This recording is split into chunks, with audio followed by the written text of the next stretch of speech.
정이었습니다. KBS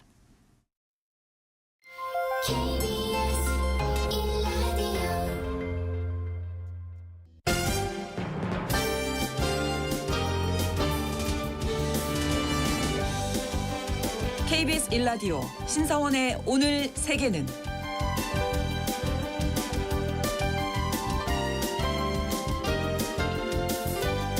안녕하십니까. 아나운서 신성원입니다. 최근 미국에 있는 한 태양광 발전소의 인버터에서 정체불명의 중국산 통신장치가 발견되면서 이른바 킬스위치 논란이 커지고 있습니다. 이 킬스위치는 위기 상황이 발생했을 때 안전을 위해서 기계를 강제로 종료하는 메커니즘을 말하는데요. 하지만 이 킬스위치가 악용될 경우 의미가 달라지죠. 만약에 누군가가 이 통신장치를 사용해서 태양광 인버터를 원격으로 꺼버린다면 대정전이 발생하게 될 테고요. 말 그대로 죽음의 스위치가 될 수도 있습니다. 이미 유럽은 중국산 인버터 업체가 전력망에 접속하는 것을 막기 위해서 대책 마련에 나섰다고 하는데요. 오늘 글로벌 경제 시간 태양광 인버터와 에너지 안보에 관련된 내용 짚어보겠습니다.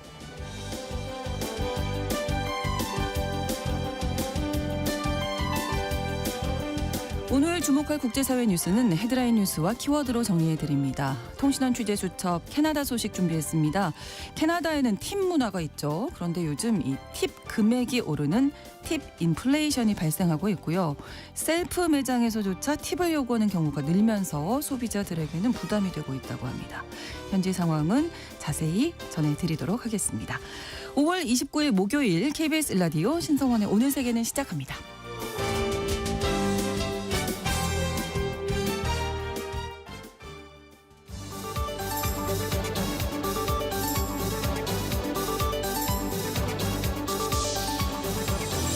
오늘 세계는 헤드라인 뉴스.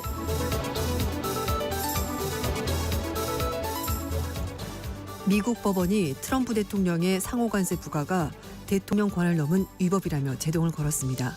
연방국제통상법원 재판부는 트럼프 대통령이 지난 4월 2일 해방의 날을 발표한 상호관세 발효를 차단하는 결정을 내렸습니다.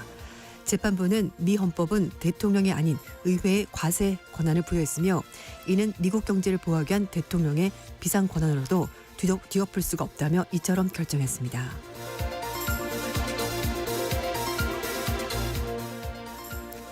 일본 정부가 트럼프 행정부의 요구에 따라 주일 미군 주둔 경비 부담금을 수백억 엔 규모로 증액하는 방안을 검토하고 있다고 아사히 신문이 보도했습니다. 신문은 이번 달 초 미국을 방문한 일본 국가안전보장국 관계자가 백악관 국가안보위의 관계자 만나서 분담금 증액 요구를 전달받았다고 전했습니다. 현재 일본은 연간 평균 2,110억 엔, 우리 돈으로 2조 원의 주일 미군 주둔 비용을 부담하고 있는데요. 이 중에서 미군에 제공하는 제공시설 정비비를 수백억 원 정도 늘리는 방향으로 검토를 시작했습니다.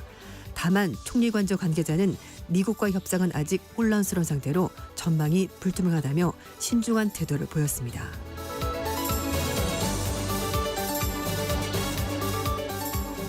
러시아 외무부가 다음 달 2일 이스탄불에서 2차 협상을 재개해서 우크라이나 대표단에 러시아 측의 각서를 제시할 준비가 됐다고 밝혔습니다.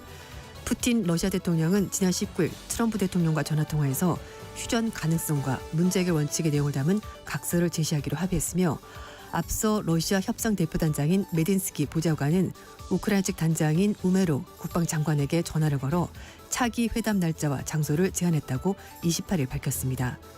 한편 젤렌스키 우크라이나 대통령은 푸틴 대통령과 트럼프 대통령이 참여하는 3자 회담을 제안했습니다만 러시아의 2차 협상 제안에 대해서는 입장을 내놓지 않았습니다.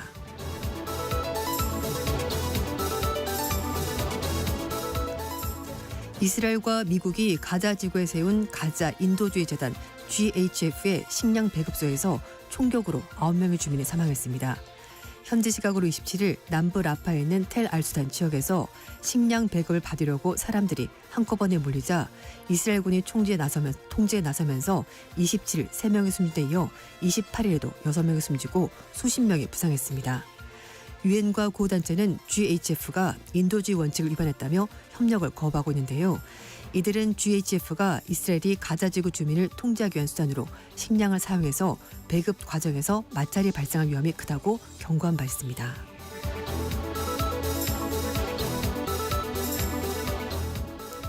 트럼프 정부의 관세 전쟁과 자국 우선주의 외교 정책의 위기를 느낀 유럽인들이 유럽연합을 중심으로 뭉치고 있습니다. 유럽연합의 여론조사기관인 유로바로미터가 3월 26일부터 4월 20일까지 2만 6천여 명 대상으로 대면 여론조사를 진행했는데요. 조사 결과 유럽연합을 신뢰한다 응답은 전체 54%로 2007년 이후 최고치를 기록했습니다. 특히 15세에서 24세 사이의 젊은 층의 신뢰도가 59%로 가장 높게 나왔습니다. 안보 국방 분야에서는 81%가 모든 회원국이 참여하는 공동정책을 수립 시행하는 것을 선호한다고 답했는데요. 이는 2004년 이후 최고치입니다. 오늘의 헤드라인 뉴스였습니다. 외신캐스터 조윤주 씨가 전해주셨고요. 이번에는 키워드로 정리한 국제사회 소식을 살펴보겠습니다. 첫 번째 키워드 타코라고 쓰고 협상이라 부른다. 네. 갑자기 타코랑 협상이랑 무슨 상관? 그러니까요. 이렇게 생각하셨을 네. 텐데요. 타코도 먹고 싶고요. 네. 지금 갑자기. 네, 타코 여기서 이제 이중적인 의미가 있긴 한데요. 음. 어쨌든 타코는 멕시칸 음식입니다. 그렇죠. 미국 사람들이 가장 좋아하는 패스트푸드 중 하나인데요. 그런데 여기서 말하는 타코 TACO는요. 그 타코가 아니라 네. Trump always chickens out. 이게 뭐냐면 트럼프는 언제나 치킨 게임에서 도망간다. 이런 얘기가 되는 겁니다. 네. 그 치킨 게임에서 치킨은 이제 겁먹고 도망가는 사람을 말하는 건데 미국의 CNN 방송은 트럼프의 on again, off again, 타리프 이렇게 말하고 있습니다. 그러니까 관세를 부과한다 그랬다가 이랬다, 뺀다 저랬다. 그랬다. 이게 이래저래 오락가락 그걸 네. 말하는 건데요. 트럼프 대통령이 28일 날 백악관에서 기자들과 만났습니다. 그래서 한 기자가 타코 트레이드, 타코 무역에 대해서 물어본 겁니다. 그러자 자신은 절대 결코 물러난 적이 없고 자신의 전략이 무역 협상에서 우위를 차지하는데 도움이 됐다라고 말하고 있습니다. 실제로 영어 표현도 타코 트레이드 이렇게 쓰고 있거든요. 그러니까 지금 트럼프 대통령 하는 짓이 이런 하는 일이 죄송해요. 하는 일이 죄송해요. 하는 일이 예. 타코 트레이드다라는 이제 표현을 하는 건데 예, 무역 관련해서 네, 이제 사실 이 용어가 영국의 파이낸셜 타임스 컬럼니스트가 만든 용어라고 합니다. 네. 트럼프 행정부 1기 때부터 트럼프가 이제 일방적으로 관세 부과하기 때문에 그때 얘기를 나온 건데요. 강력한 신규 관세를 발표하고 그렇죠. 시장이 혼란스러워하면 그걸 보고 나서 다시 관세를 빼거나 보란 식으로 자신이 원하는 것을 가져가는 건데 하지만 여기서는요. 트럼프 대통령이 치킨 게임에서 도망가는 쪽을 의미하는 겁니다. 이렇게 주장하는 근거가 있습니다. 트럼프 대통령이 지난달 2일 날 이제 미국 해방의 날 지정하면서 교육부에 대해서 상호 관세 그리고 이제 기본 관세에서 관세를 부과한다라고 밝혔고요. 특히 중국에 대해서 무려 145%의 관세를 부과한다고 말했습니다. 네. 그런데 이 얘기를 하고 나서는 또 얼마 있다가 이 고율의 관세를 부과하는 것을 일정 기간 동안 유예를 하고 협상을 하겠다라면서 한 발 물러선 겁니다. 그리고 가장 최근에는 이번 주에 이제 말씀드렸습니다만 유럽연합에 대해서 수입품을 다음 달 1일에 50% 일괄적으로 유럽산 제품에 대해서 관세를 부과한다라고 말한 지 단 이틀 만에 그게 아니라 7월 9일까지 일단 유예를 하고 그동안에 얘기를 좀 더 합시다. 이렇게 얘기가 바뀐 겁니다. 네. 트럼프 대통령은 내가 그런 조치를 취한 다음에 유럽연합 쪽에서 당신이 원할 때 언제든지 얘기를 할 수 있다라고 말하면서 협상이 된 거 아니냐. 이게 겁먹고 물러난 거냐라고 반문했고요. 그러면서 한 얘기가 이건 negotiation, 협상이다. 이렇게 말을 하면서 해당 질문에 불쾌감을 표시했습니다. 네, 오락가락하는 것들이 다 협상의 과정 네. 중에 있는 것이다 이렇게 설명을 한 건데 난 모든 계획이 있다. 생각이 있다. 이렇게 얘기한 거죠. 앞서서 헤드라인 뉴스에서도 말씀을 해주셨지만 트럼프 이 상호관세 정책에 대해서 미국 법원이 지금 제동을 걸었습니다. 네, 맞습니다. 미국의 연방국제통상법원 재판부가 트럼프 대통령이 세계 각국에 대해서 상호 관세를 발효한 것을 차단하기로 결정을 내렸습니다. 네. 재판부는 미국 헌법은 대통령이 아니라 의회의 과세 권한을 부여하기 때문에 대통령이 아무리 경제를 보호한다는 명분을 내세운다고 하더라도 이걸 뒤집을 수는 없다라고 판결했습니다. 네. 앞서 미국에 있는 5개 기업들이 트럼프 대통령이 관세 결정 권을 가진 연방의회를 거치지 않고 위법하게 관세 정책을 펼쳤다면서 소송을 낸 겁니다. 원고 기업들은 소장에서 트럼프 대통령이 국제 비상경제 권한권을 자의적으로 해석해서 권한 없이 관세를 부과했다라고 주장했는데요. 국제 비상경제 권한법은 관세 부과 근거를 활용하는 대통령이 이제 확인하겠는데요. 대통령이 처음이며 부과 직후부터 적법 논란이 있었기 때문에 네. 이거 처음부터 좀 단추를 잘못 꼈던 얘기가 나오고 이 있었습니다. 법을 이용한 게 트럼프 대통령이 네. 처음인 거죠. 맞습니다. 네.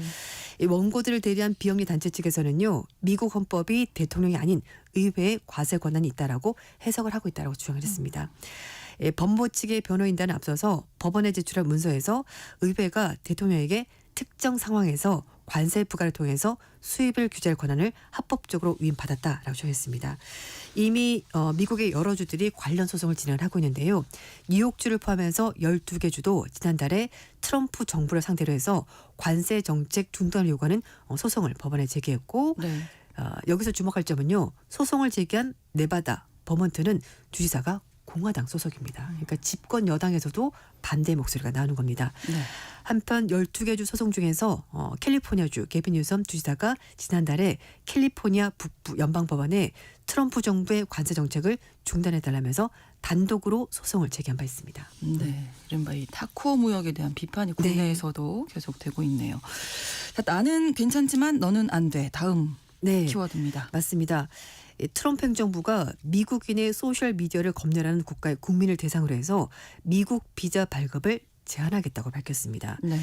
유럽연합 회원국의 혐오 발언 규제 그리고 브라질 대법원의 SNS 검열 조치 등에 대해서 좀 뭔가 반발하는 것으로 보이는 건데 마코 루비오 미 국무장관이 미국에서 보호되는 표현을 검열한 책임이 있는 외국의 국적자에서 새로운 비자 제한 정책을 발표를 하겠다라 말한 겁니다. 이번 정책은 미국 이민 및 국적법에 따른 조치라고 하는데요.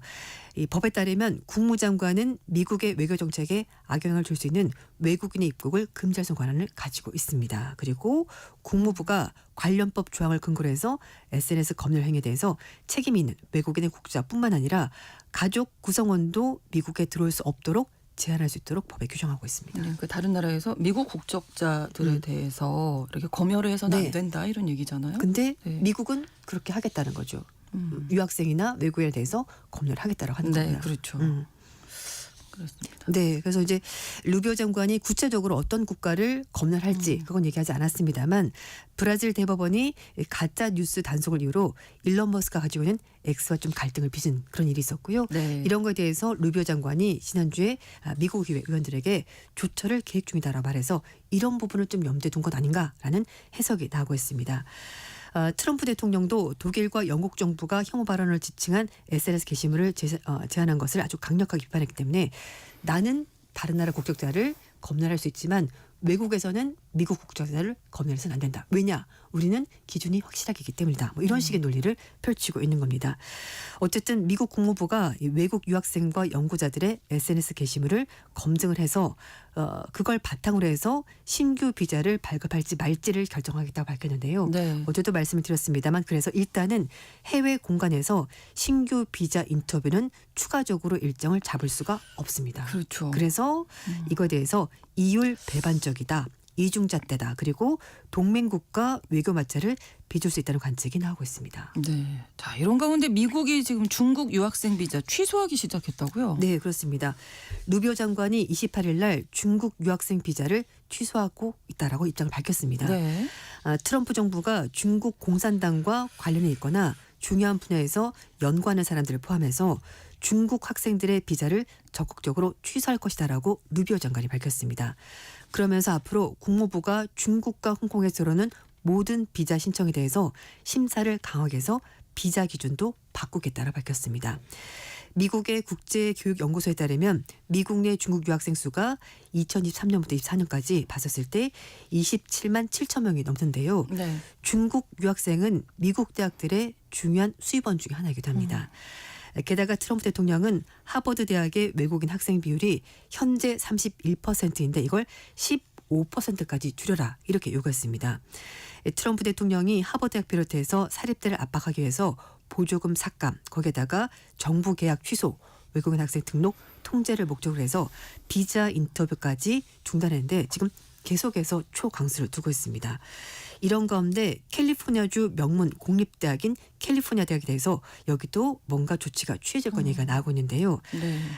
트럼프 대통령이 일단 하버드에서 얘기를 하는 것이 하버드 대학 학생 명단을 달라 이렇게 말하고 네. 있습니다. 왜냐하면 31%가 유학생들인데 이 사람들이 도대체 어디서 왔는지 정부가 알아야 되겠다라고 말하는 겁니다. 그러면서 하버드 대학은 세계에서 매우 급진적인 지역의 사람들을 계속 데리고 오고 있고 이 사람들이 미국에서 문제를 일으키는 것을 원치 않는다고 말했습니다. 트럼프 정부의 대학과의 정쟁은 이제 공립대학교로 이어질 것으로 보이는데요. 말씀드린 명문 공립 캘리포니아 대학교도 표적이 될 것으로 보입니다. 이 캘리포니아 대학교 시스템에 대해서 대규모 소송이 있을 거라고 정부 관계자가 말했는데요. 네. 연방 정부가 제기하는 증오범죄 소송이 있을 것이다 이렇게 말했습니다. 인종, 피부색, 종교 등에 따른 차별을 금지하는 이 소송을 제기할 거라는데요. 결국 트럼프 정부의 말을 듣지 않는 대학들은 결국은 무릎을 꿇리게 될 것이라고 법무부 관계자가 말했습니다. 네. 대학과의 전쟁이 좀 계속되고 있는 게 아닌가. 네, 예. 이게 이제 좀 더 가면은 이념 전쟁으로, 색깔 전쟁으로 바뀔 가능성도 있습니다. 다음 키워드입니다. 물 쓰듯 하지 마라. 예. 네, 집에서 엄마랑 같이 살 때 제발 물 좀 아껴 써라 이런 맞아요. 얘기 늘 네, 들었었는데요. 네. 또 본인이 직접 살림을 하다 보면은 좀 아껴야지 그럼요. 라는 생각이 네. 들고 또 아이들 있는 경우에는 애들이 또 물을 좀 많이 쓰니까 그래서 그렇게 하는데 유럽연합 27개 회원국들이 오는 2030년까지 물 사용량을 10% 줄여야 된다는 얘기가 나오고 있습니다. 네. 일단 지하수 매장량이 계속 줄어들고 있고요. 기후변화 때문에 가뭄 현상이 굉장히 심각해지면서 유럽연합이 처음으로 물 사용 제한에 대한 목표를 설정하려고 하는 것으로 보입니다. 실제로 유럽연합 곳곳에서 물 부족 현상이 벌어지고 있습니다. 남부 유럽 지역의 경우에는요. 여름철에 그래서 수영장에 물을 채우는 것을 금지하는 조치가 일반적으로 시행이 되고 있다고 하고요. 네. 그리스에 있는 최대 수산업체 관계자에 따르면 이렇게 즉각적으로 조치를 취하지 않으면 그리스 수도 아테네는 앞으로 2년 안에 물이 고갈될 수도 있다라고 경고했습니다. 심각한 상황이군요. 네. 우리 또 북유럽 하면은 뭐 빙하도 있고 좀 네, 산림도 네. 많고 그래서 물이 풍부하다 이렇게 생각을 하시는데요. 네. 스웨덴의 일부 지역은 수돗물로 정원에 물을 주지 말라 이렇게 금지를 하고 있다고 합니다. 한편 수자원 산업 단체 관계자는요. 유럽연합 지역에서 누수 때문에 물 손실이 많은데 이게 25% 된다라고 밝혔습니다. 지역마다 다르긴 합니다만 평균적으로 그렇다는 거고요. 그렇군요. 기후변화에다가 가뭄까지 겹치면서 농업 생산도 큰 타격을 입을 것으로 보입니다. 네. 유럽연합 집행위원회는 가뭄 때문에 유럽연합 지역의 농업 부분이 매년 평균 283억 유로 돈으로 44조 원의 손실을 보고 있다고 하고요. 특히 남부 유럽이 가뭄 때문에 심각한 타격을 입을 것으로 보여서 스페인, 이탈리아 이런 지역이 굉장히 위험하다고 합니다. 그렇군요. 다음 키워드 일어서는 순간 벌금. 네. 항공기 바퀴가 공항에 도착하는 그 순간 안전벨트를 풀고 머리에 선반을 열고 예. 짐을 내리고 안 되죠. 신속하게 복도로 나아가는 사람들 우리는 많이 볼 수 있습니다. 그런데 그러면 안 됩니다. 이제 네. 튀르키예 민간 항공국이 활주로 해서 비행기가 멈추기 전에 자리에서 일어나는 승객들에게 벌금을 부과하는 정책을 시행한다고 합니다.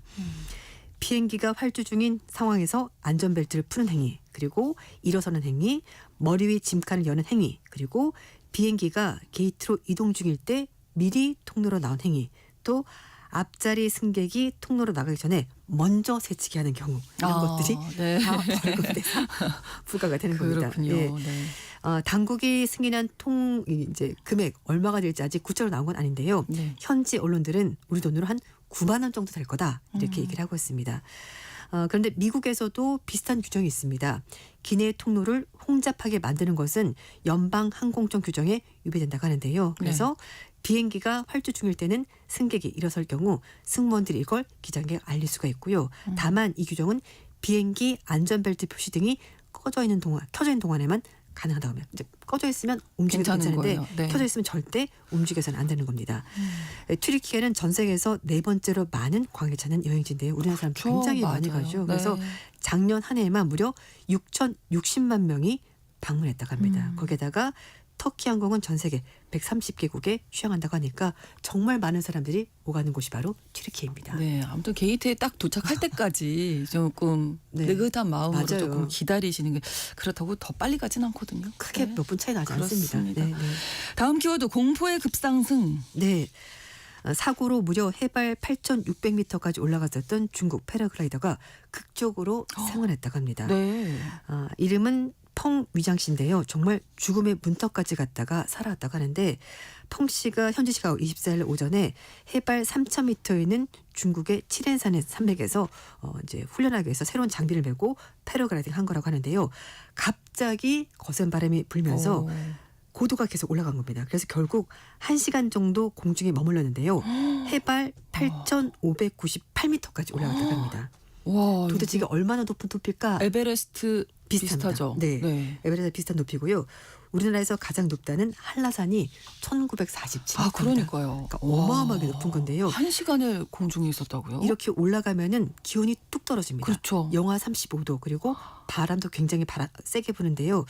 이 패러글라이더가 카메라 가지고 있었습니다. 네, 그래서 네, 네. 자기 모습이 어떤지 그대로 찍었는데 눈썹, 코, 콧수염 다 이렇게 얼어붙은 모습이었는데 문제는 마스크를 착용하지 않아서 이게 그대로 노출됐다고 합니다. 근데 다행히 가까스로 장성으로 다시 돌아와서 네. 무사히 살아 돌아왔는데요. 아유, 큰일 날 뻔했네요. 항공 전문가들은 이 정도까지 올라가면은요 네. 민간 항공기가 해당 지역의 영공을 통과할 경우 정말 위험할 수 아, 있다라고까지 그러네요. 경고를 했다고 합니다. 네. 간수성에서는요 펑씨가 만약에 허가받지 않은 장소에서 비행했다면 벌금과 함께 6개월 동안 비행 금지 처분이 내려질 수 있다라고 밝혔습니다. 네. 마지막 키워드 다들 2살이면 이 정도 하는 거 아닌가요? 이 얘기는 꼭 전해드리고 싶어서. 네. 영국의 2살짜리 남자아이가 네. 최연소 멘사 회원이 됐습니다. 2살이요? 네. 아, 멘사는 뭐 아시겠습니다만 국제적으로 인정받은 IQ 테스트인데요. 네, 머리 좋은 상위 사람들이 2% 안에 들어있는 건데 적어도 IQ가 132는 돼야지 오. 여기에 들어갈 수가 있습니다. 네. 이름은 조셉 해리스 버틀이고요. 네. 정확히 말씀드리면 2살 182일 됐습니다. 태어난 지 5주 만에 스스로 뒤집기를 했다고 하고요. 그리고 7개월 만에 처음으로 단어를 말했어요. 이거 가능합니까? 어려울 것 같은데요. 그리고 생후 1년 3개월 됐을 때 책을 처음으로 끝까지 소리내서 읽었다고 하고요. 2살이 됐을 때 10분간 큰 소리로 책을 읽었다고 합니다. 제가 예. 5살 때 책을 한 권 외워가지고 그때 우리 엄마가 영재 아니다 말했었는데 그건 옛날 얘기고 어쨌든 그러네요. 그리고 지금 아. 5가지 언어로 10가지 셌다고 하고요. 음. 지금은 100까지 셀 수가 있다고 합니다. 이것도 아. 모스보 배우고 있고 그리고 주기율표도 관심을 가지고 있다고 하는데요. 네. 조셉의 부모님이 대학 교수라고 합니다. 부모님이 네, 뛰어나시겠죠. 그래서 이제 어릴 때부터 뛰어났고요. 그리고 요즘에는 독서 물론 당연히 좋아하고 음악에 관심 많아서 피아노 배우고 있다고 합니다. 네. 일단 피아노부터 먼저 한번 가르쳐 보는 걸로. 예, 저희 아이 피아노 배우고 있는데 좀 천천히 배우더라고요. 알겠습니다. 헤드라인 뉴스와 키워드 외신캐스터 조윤주 씨와 함께했습니다. 고맙습니다. 감사합니다. 신성원의 오늘 세계는 1부 마무리하겠습니다. 11시 30분부터 일부 지역에서는 해당 지역 방송 보내드립니다. 에이브릴 라빈의 I'm with you 함께 듣겠습니다.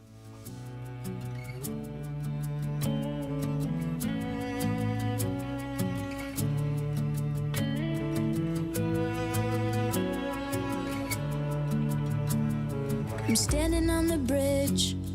I'm waiting in the dark. I thought that you'd be here by now. There's nothing but the rain, no footsteps on the ground. I'm listening, but there's no sound. Isn't anyone trying to find me? Won't somebody come take me home? It's that damn cold nights and trying to figure out this life. Won't you take me by the hand, take me somewhere new? I don't know who you are, but I'm with you. I'm with you. I'm looking for a place, I'm searching for a face. Is anybody here? I know, 'cause nothing's going right and everything's a mess, and no one likes to be alone. Isn't anyone trying to find me? Won't somebody come take me home? It's a damn cold night, trying to figure out this life. Won't you take me by the hand, take me somewhere new? I don't know who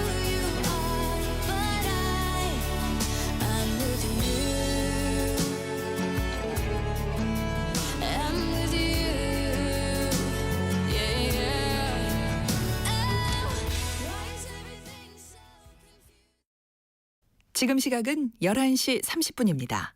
KBS Ladies and gentlemen.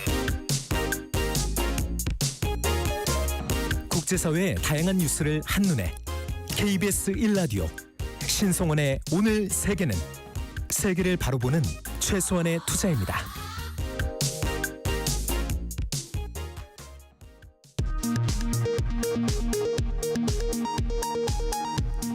이 시각 라디오 정보센터 뉴스입니다. 21대 대선 후보들이 오늘 오전 투표를 마쳤습니다. 더불어민주당 이재명 후보는 서울 서대문구 신촌에서, 국민의힘 김문수 후보는 인천 계양에서, 개혁신당 이준석 후보는 경기 동탄에서, 민주노동당 권영국 후보는 전남 여수산단에서 사전투표를 마쳤습니다. 한국은행이 오늘 기준금리를 2.75%에서 2.5%로 0.25%포인트 내렸습니다. 한은은 또 올해 우리나라 성장률 전망치를 1.5%에서 0.8%로 대폭 하향 조정했습니다. 미국 연방법원이 대통령 권한을 넘은 위법이라며 트럼프 대통령의 상호관세 정책에 제동을 걸었습니다. 백악관은 사법 쿠데타라며 강하게 비판했고, 미국 정부는 항소하겠다고 밝혔습니다. 정부가 사직 전공의 복귀를 위해 5월 전공의 추가 모집을 허용했지만 주요 수련병원인 이른바 빅5 병원을 중심으로 지원율이 10%에도 미치지 못하는 것으로 나타났습니다. 우리 국민 4명 중 1명은 챗 GPT 등 생성형 인공지능을 써본 경험이 있는 것으로 방송통신위원회와 정보통신정책연구원 조사 결과 나타났습니다. 전년도 대비 2배 가까이 증가한 수치입니다. 180여 명의 승객을 태운 인천발 제주항공 항공기가 현지 시각 28일 0시 50분쯤 베트남 다낭공항에 착륙한 뒤 활주로를 잠시 이탈해 타이어 일부가 파손되는 일이 벌어졌습니다. 제주항공은 오늘 국토교통부가 발표한 2024년 항공교통서비스 평가에서 최하위 등급을 받았습니다. 지금까지 라디오 정보센터 뉴스 정한나였습니다.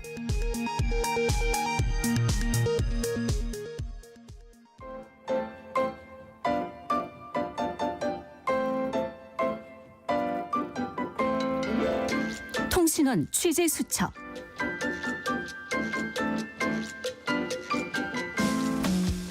통신원 취재 수첩입니다. 오늘은 캐나다 밴쿠버에서 유아진 씨가 소식 전해드리겠습니다. 안녕하세요.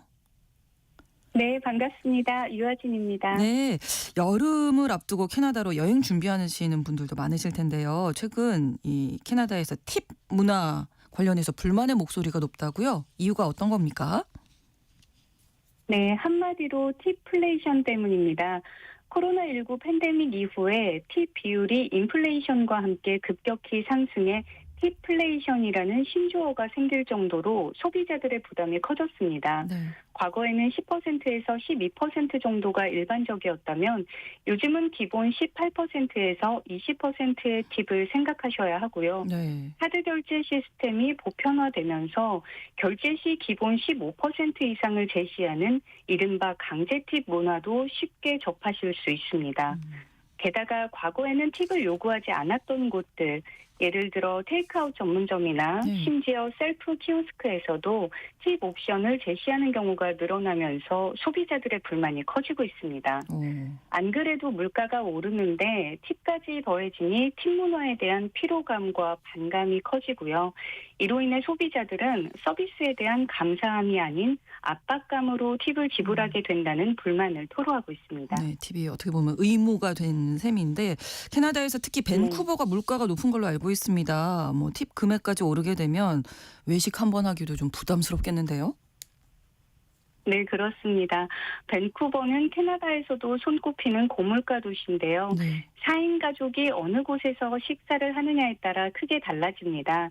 햄버거나 샌드위치처럼 간단하게 먹을 수 있는 음식을 판매하는 패스트푸드점 맥땡땡이나 서브땡땡에서도 팁과 세금을 포함해 $50에서 $80, 약 5만 원에서 8만 원 정도는 예상을 해야 하고요. 네. 냉면이나 비빔밥을 먹을 수 있는 한식, 또 파스타 혹은 피자를 먹는 일반 캐주얼 레스토랑에서도 음료까지 주문한다면 150달러에서 200달러 정도 예상하셔야 하는데 한화로 15만 원에서 20만 원 선이라고 생각한다면 체감이 쉬우실 것 같습니다. 네, 그냥 집밥을 먹어야 될 것 같은데요. 물가도 높고 이렇게 지나친 팀 문화까지 겹쳐서 소비자들의 뭐 심리적인 금전적인 부담이 클 것 같습니다. 여러 부작용도 생길 것 같은데 어떤가요? 네, 우선 팁을 주지 않으면 눈치를 보게 되는 상황에 불편함을 느끼면서 서비스 이용 자체에 대한 거부감을 불러일으킬 수 있습니다. 네. 또 메뉴판 가격 외에 팁이 추가됐을 때 최종 가격이 예상보다 크게 늘어나기 때문에 이로 인해 외식이나 서비스 이용을 줄이는 등 소비 위축으로 이어질 수 있습니다. 네. 반면 일부 고용주들은 팁을 직원의 주요 수입원으로 간주해서 아예 기본급을 낮게 책정하기도 하고요. 네. 고용주가 직원의 팁을 착복하거나 불투명하게 분배하는 사례도 발생하고 있습니다. 직원들 역시 팁으로 인한 수입 변동성이 커서 소득이 불안정해질 수 있기 때문에 전반적인 임금 체계에도 혼란을 줄 수 있습니다. 네. 결국 지나친 팁 문화가 본래의 긍정적인 의미를 잃고 오히려 소비자와 서비스 제공자 그리고 사회 전반에 부정적인 영향을 미칠 수 있음을 시사합니다. 그러네요. 주정부 차원에서 어떤 대책 마련하고 있나요? 네, 주정부 차원에서는 팁 보호법을 강화해서 팁이 온전히 직원에게 돌아가도록 법안을 마련하고 있고 최저임금도 꾸준히 인상해서 팁에 대한 의존도를 줄이려는 노력을 하고 있습니다. 일각에서는 노팁 레스토랑이 나오면서 메뉴 가격 자체에 서비스 요금을 포함시키고 네. 직원들의 임금을 인상하는 방식으로 운영하고 있습니다. 하지만 해결을 위한 여러 움직임들이 보이긴 해도 팁에 대한 법안의 효과를 피부로 느끼기에는 시간이 걸릴 것 같고요. 네. 팁 없는 레스토랑이 보편화되어 있지는 않기 때문에 사실상 과도기에 있다고 봐야 할 것 같습니다. 네, 우리나라는 이제 팁 문화가 없기 때문에 조금 낯서실 수도 있을 것 같아서 캐나다 여행 준비하시는 분들을 위해서 팁 문화 좀 도움이 될 만한 내용 좀 소개해 주시죠. 네, 캐나다에서의 팁은 당연하고 일반적인 문화라는 것을 인지하시고 네. 특히 식당에서 테이블에 앉아 직원들의 서비스를 받으며 식사를 하는 경우 음식값과 세금을 포함한 총 청구 금액의 15%에서 18% 정도는 기본적인 팁으로 생각하셔야 합니다. 네. 다만 직원의 서비스나 음식에 대해 만족스럽지 못했다면 결제 시 팁을 최소한으로 줄이거나 매니저에게 불만을 표하는 것이 좋습니다. 또 테이크아웃으로 음식을 주문해 찾거나 주류 판매점에서 술을 살 때 특별한 서비스를 받지 않았을 경우에는 팁을 고려하지 않으셔도 괜찮습니다. 네. 하지만 여전히 팁을 주지 않는 것은 무례하다라는 인식이 강해서 무작정 팁을 안 주는 것보다는 현지 문화를 존중하는 선에서 대처하는 것이 좋겠습니다. 네. 오늘 캐나다의 팁 문화에 대해서 설명해 주셨어요. 오늘 고맙습니다. 네, 감사합니다. 네, 캐나다 밴쿠버에서 유아진 씨였습니다.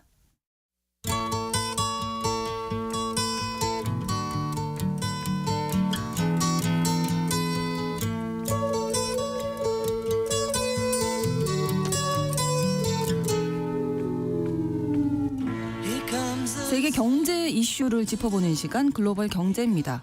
최근에 전 세계 태양광 관련 산업계를 놀라게 한 뉴스가 전해졌습니다. 중국의 킬 스위치가 미국의 태양광 발전소에서 발견됐다. 이런 제목의 기사였는데요. 중국에서는 물론 부인했지만 이미 유럽에서는 태양광 발전소의 제어를 중국에 맡기는 것은 위험하다. 이런 우려의 목소리가 커지고 있다고 합니다. 어떤 내용인지 3프로TV 언더스탠딩 김상훈 기자와 함께 알아봅니다. 어서 오세요. 네, 안녕하세요. 일단 킬 스위치가 뭔지부터 설명해 주시죠. 최근 로이터가 보도한 기사발 논란인데요. 일단 뇌신 내용을 살펴보면 미국 에너지부가 중국이 만든 태양광 인버터라고 하는 장비를 검사를 했는데 네. 제품 설명서엔 없는 그래서 정체불명인 통신장치를 발견했다라고 하는 내용입니다. 네. 로이터 기사를 인용한 영국 텔레그래프가 중국의 킬 스위치가 미국 태양광 발전소에서 발견됐다라는 타이틀로 기사를 쓰기도 했는데요. 아직 진실이 확인된 건 아닙니다. 미국 워싱턴 주재 중국 대사관이 이와 관련해서 중국의 인프라 성과를 왜곡 비방하는 것을 반대한다. 이런 방식으로 부인을 했는데요. 네. 그런데도 전 세계 태양광 산업계가 뒤집혔는데 왜냐하면 정말로 중국 제조업체가 아무도 모르게 인버터에 통신장치를 숨겨 숨겨뒀다. 그러면 마음만 먹으면 그 발전소를 꺼버릴 수가 있기 때문인 거예요.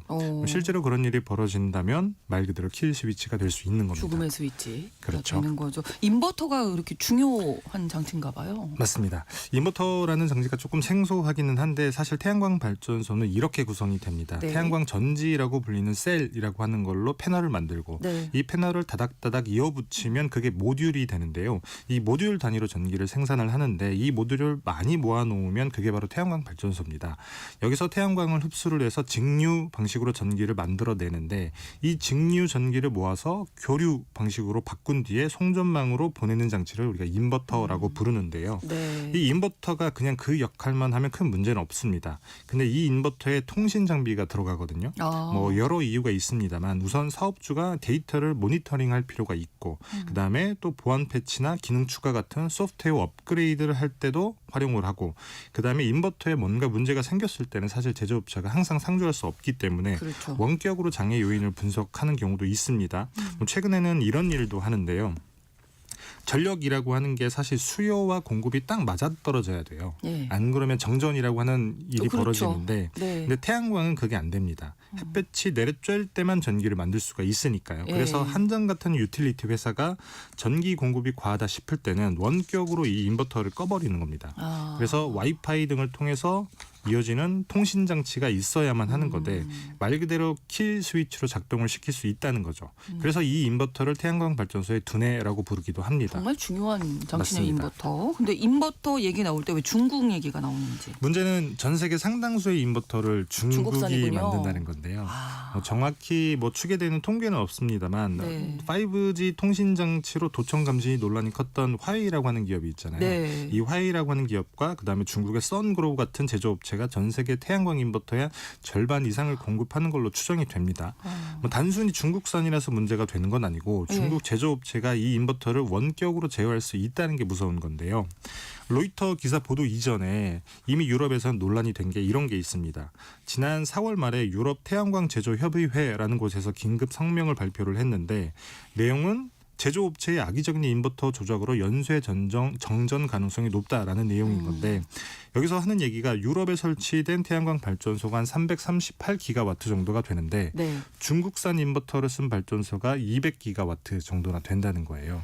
그다음에 2023년에 유럽에 설치된 태양광 발전소 인버터 중에 70%가 중국 기업이 만든 것이고 그다음에 화웨이나 선그로우 같은 회사는 이미 168기가와트 규모의 태양광 발전소를 원격으로 제어하고 있다. 뭐 이렇게 지적을 합니다. 네.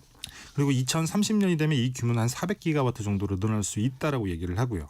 그래서 중국산 인버터 업체가 전력망에 접속할 수 있는 걸 전면적으로 금지해야 된다. 이렇게 목소리를 높였습니다. 네, 뭐 걱정은 할 만하긴 한데 그래도 너무 음모론 아닌가요? 경쟁 업체다 보니까. 그렇죠. 그렇게 생각할 수 있습니다. 유럽 태양광 제조 뭐 협의회 같은 경우도 사실 이해단체이기도 하고 자신들의 이익을 위해서 한 얘기일 수도 있으니까요. 실제로 중국산 설비가 많이 사라져야 자기들이 돈을 많이 버는기도 하고. 근데 독일 정부기관도 비슷한 우려를 내놓기도 했어요. 독일은 유럽에서 태양광 발전소가 가장 많은 나라이기도 합니다. 그래서 독일 정치권에서 태양광 피크법이라고 불리는 재생에너지 지원법 개정안이라고 하는 걸 논의를 하고 있는데 네. 전기가 많이 만들어질 때는 사실 태양광 발전소를 제어하는 게 중요해지니까 이걸 위해서 제조업체가 원격으로 조정할 수 있도록 허가를 하거나 혹은 위탁할 수 있도록 하는 게 법안의 내용입니다. 네. 근데 이걸 두고 독일 연방보안청이 이렇게 얘기를 한 겁니다. 중국이 독일의 전력 공급을 차단할 수 있다. 물론 가능성의 영역이긴 합니다만 네. 뭐 쉽게 얘기하자면 이런 거예요. 중국 제조업체가 필요할 때 와이파이 등을 통해서 외부와 연결된 통신망을 연결을 해서 필요할 때 접속할 수 있도록 연결해 주자고 하는 건데 근데 만약에 중국과 독일의 사이가 나빠졌다. 그래서 나쁘게 마음을 먹고 발전소를 꺼버렸다. 그러면 이게 그냥 발전소가 꺼지는 걸로 끝나는 게 아니라 갑자기 전력의 수급이 틀어지면 송전망이 불안해지거든요. 네, 그러면 네. 이게 정전으로 이어질 수 있는데 최근에 있었던 스페인 대정전 같은 경우에도 사실 발단은 2기가와트 규모 정도의 발전소가 태양광 발전소가 송전망에서 이탈을 했고 그게 이베리아 반도 전체 송전망을 무너뜨리는 결과를 가져왔었습니다. 이렇게 많은 나라들이 특히 유럽에서 얘기를 네. 하는데 중국이 정말 이럴까요?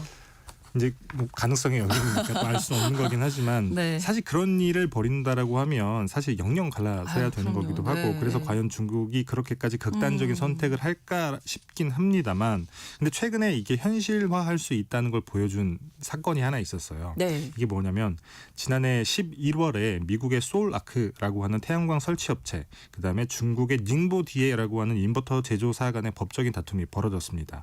둘이 싸운 이유가 뭐냐면 소라크는 디에와 미국 등 특정 지역에서 인버터 독점 유통 계약이라고 하는 걸 맺어요. 오. 그래서 디에는 소라크를 통해서만 이 지역에서 인버터를 팔 수 있다라고 하는 계약인 건데 네네. 근데 디에가 병행 유통 방식으로 인버터를 판 거예요.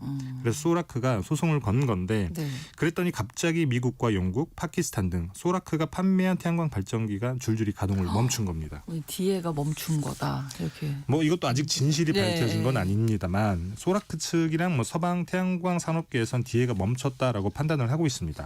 누군가 일부러 멈춘 건 틀림없어 보이는 게 실제로 인버터에 이런 팝업 메시지가 뜨거든요. 이 인버터는 사용할 수 없다. 그러니까 공급사에 연락을 해라. 아니면 해외에서 자동으로 생성되는 5자리 패스코드를 넣어야 되는데 네. 쉽게 말씀을 드리자면 제조사 측에서 제공하는 코드가 없으면 이걸 풀 수 없다는 거예요. 거잖아요. 네. 그래서 결국에 소라크 측은 이 멈춘 인버터를 싼 값에 다른 인버터로 교체를 해줬습니다. 물론 디에 측에서는 이걸 부인을 하기는 해요. 멈춘 태양광 인버터를 원격으로 제어하거나 방해하지도 않았을 뿐더러 네. 증거도 없다. 그리고 팝업은 누군가 개입한 게 아니고 인증 확인 메커니즘에 따라서 자동으로 실행이 됐다라고 하는 건데 사실 누구 말이 맞는지는 모르겠습니다만 충분히 의심할 만한 상황은 맞아 보이긴 합니다. 그러게요. 이렇게 되면 우리나라도 사실 문제가 될 수 있겠죠. 그렇죠. 우리나라도 사정은 조금 엇비슷한데 네. 뭐 이것도 정확히 집계된 건 없습니다만 우리나라도 태양광 발전소에 쓰이는 인버터 상당수가 중국산입니다. 뭐 일부 기업에서 직접 만들고 있기는 합니다만 가격이나 품질 경쟁력 측면에서 사실 중국산이 뒤진다라고 얘기를 하더라고요. 다행히 우리나라는 이런 안전판은 있기는 해요. 인버터는 사실 전력 변환 장치일 뿐인 거고 이 인버터를 통신으로 제어하는 RTU라고 불리는 원격 단말 장치가 사실은 핵심인데 네.